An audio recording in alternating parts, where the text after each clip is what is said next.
Welcome to Shorty SuperCoach and welcome to my press conference. There's 4 coaches in Australia that are getting a serious looking over under the blowtorch. There's Ken Hinkley, Ross Lyon, Damien Hardwick and Shorty. It's not good. There's some serious heat on all of us. It's a bloody disgrace.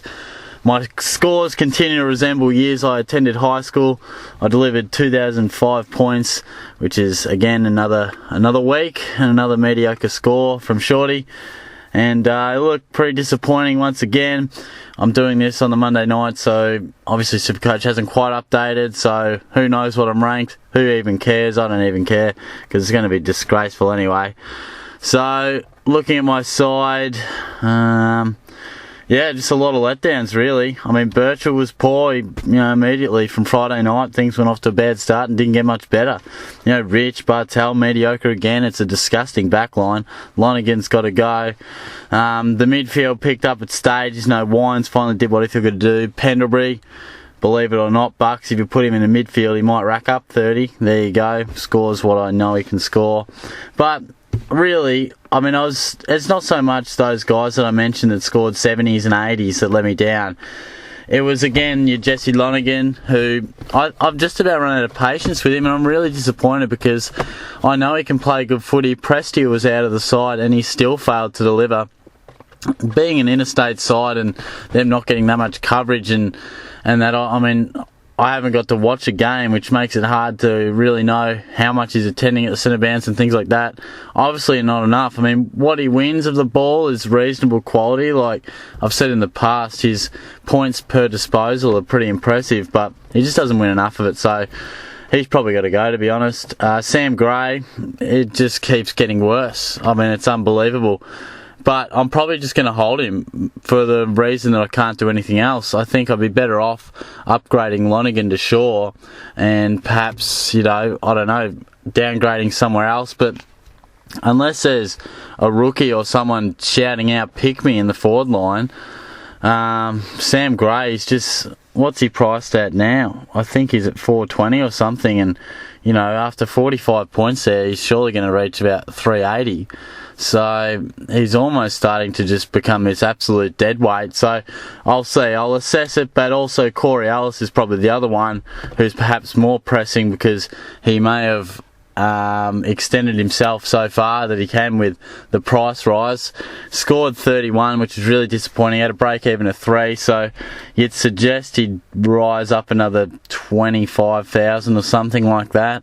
So he'd probably be a downgrade option potentially for Jaden Hunt or something like that. So yeah, I mean, look, it's not a good score at all, but when you look at it as a whole, I mean, there's a lot of players for upside, but my main thing is I'm just being let down. I mean, when you got a 45 and a 31 there, and you got Papley on the bench, which is frustrating as well. Yeah, it's frustrating times. As I say, I'll probably touch on a few of my moves later in the week, but yeah, basically I think Heath Shaw, he was fantastic, wasn't he? He looked absolutely brilliant. He would have to make his way into my side because he'll probably be priced around that 550 mark. He knocked his break even off just, so he won't move too far. And as I say, Lonergan's only going down and just producing 60s and 70s. And at some stage you've got to bite the bullet, and I think that's now. So, as you know, I've got money in the bank, so that'll probably be a clear trade option. And yeah, other than that, I mean, I do look at it somewhat positively. I mean, Kerridge is again going well. Kennedy's probably priced himself out, but Mills is going nicely, as is Wells, and Adams continue to be consistent. Gorm was outstanding. McDonald Tipping Woody was pretty good, but didn't score great. But as far as the Bombers' day went, he was reasonable. Hawley's falling. McVeigh will fall as well nicely in the coming weeks. Who else have we got? Robbie Gray will be right for the picking shortly. A few other blokes that I'll be looking at as well. As I said, Heath Shaw. And I am starting to generate a bit of coin on the bench. Darcy Byrne-Jones coming in was fantastic. Mitch Brown, he's not great, but he's consistent with his 50s and 60s. Hewitt getting back in the side and being decent should hopefully see him hold his spot, and hopefully Davis can come back.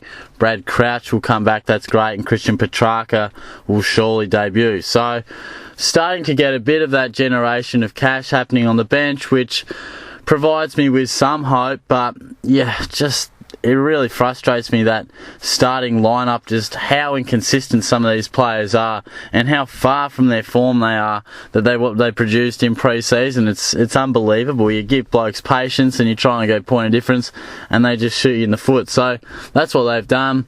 We'll go back to the drawing board there, I suppose. Excuse me, but yeah, that's about it really as far as my team goes. There's not too much else to say. I mean, looking across at the league, of course, I went down to Aaron there, but I think it was 125 points or something like that. Yeah, 130 points, so he was far superior to me. Has, you know, McGovern in there, which is a good pick. He's been very impressive. Dangerfield, Shaw, Simpson had a great day. Barlow's back in form. Rance scored well in an otherwise tough day for the Tigers, but he will, of course, miss weeks as well. I will touch on Nat Fyfe because, to be honest, I was spared a slice of luck, really. I think I probably would have fallen much further down the rankings if Fyfe didn't go off injured. So, dodge a bullet there. I've dodged Johannesson. I'll again dodge Fyfe. He's going to be out long term and you'll be hitting the trade button on him. I'll do a video on what to do with him. So, I'm sure people are asking the questions, but stay tuned. There will be a video later in the week, as I did with Johannesson and things like that. So I'll save a trade, but also me dodging a bullet as far as scoring wise, as he only scored 106 if you had the captain on him, so, and 53 as well. So that hurts a little bit for anyone who had him, which would have been quite a few. Yeah, as I say, I'll do a video for that, but really, I've got a bit of work to do, that's for sure. There's a bit of trading to be done.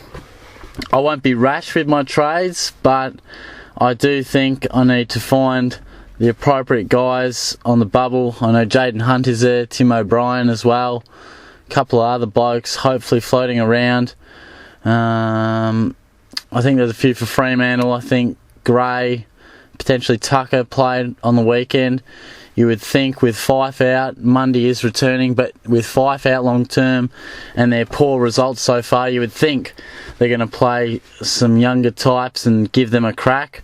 But beware, we know how Ross operates, and we've already heard him say Mzungu and De Boer were very impressive in the reserves, so you just got to be hesitant when you go picking youngsters over at Fremantle in our sides. But give me your thoughts on my side, but I'd rather hear about your team, to be honest.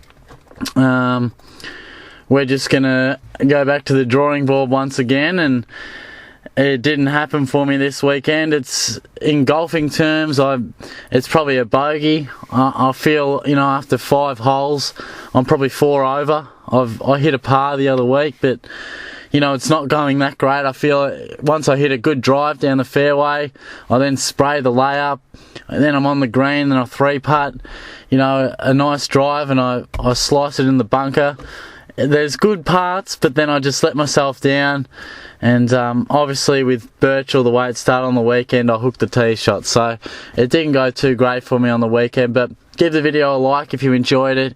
Give me your thoughts on everything SuperCoach. If you need any advice aside from Fifey, and plus probably ask me more questions later in the week, because you just never know what the teams can throw up. I mean, we can put all the plans into place early in the week and then they get thrown out by a few unexpected moves from the actual team selection from the club. So yeah, give me your thoughts there. Subscribe to the channel as always. Stay tuned for the Fife video. Just thinking off the top of my head, I'd probably say Thursday night, Friday afternoon, around about then. So stay tuned, subscribe to the channel, give it a like, comment, all that good stuff, and I'll see you guys soon.